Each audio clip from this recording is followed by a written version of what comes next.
A fight over restaurant wages and tipping flaring up in Chicago with implications for the labor force, inflation, and the city's culinary experience. Activists want to end the Windy City's tipped wage system, under which some restaurants are allowed to pay servers less than minimum wage, as long as tips boost their earnings up to or above that level. But some restaurant owners are getting a little nervous that rule changes would force them to hike menu prices or even lay off staff.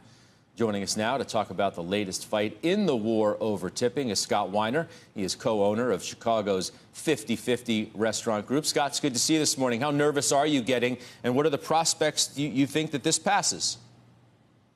I think it's a pretty good chance that it is going to pass. I know the mayor's tying this to the budget, and the aldermen are hesitant to vote against this mayor.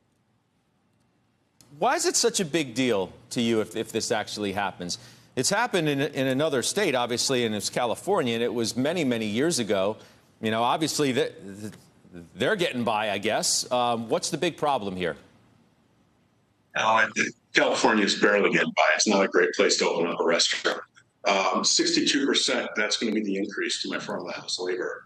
And, coming through a pandemic with inflation, as you just said, it's just really not a great time to start upending an entire restaurant, industry in Chicago based on political rhetoric. And that's really what it feels like.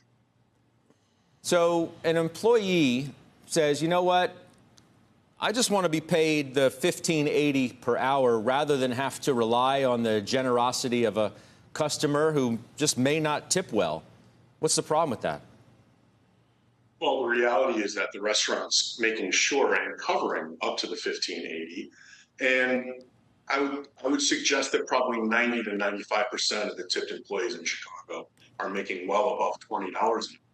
In fact, the Illinois Restaurant Association offered the administration that we would guarantee tipped employees made at least $20 an hour.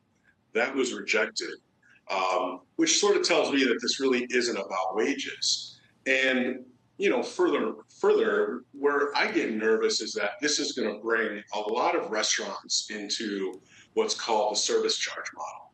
And in a service charge model, unfortunately, a lot of the people that the administration is trying to help are actually going to be hurt and probably make far less. Because in the service charge, which is considered revenue by the IRS, ultimately, owners can do whatever they want with that capital, and that could go towards kitchen benefits. It can go through anything.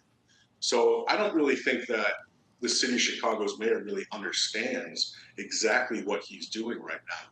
These changes. And all we're really asking is, sit back. Let's identify what we're trying to do here, who we really want to help purposes, and let's try to find something in the middle that works for everyone.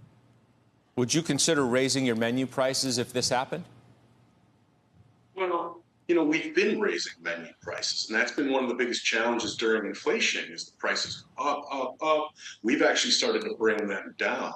And because we're just talking Chicago, not the entire state, when people want to look at our menu prices and also see, those guys are expensive, I'm going to go eat in the suburbs, or I'm going to throw our convention in another state, it really isn't a good look for us. Additionally, everybody knows that you can order for less money by picking up your food.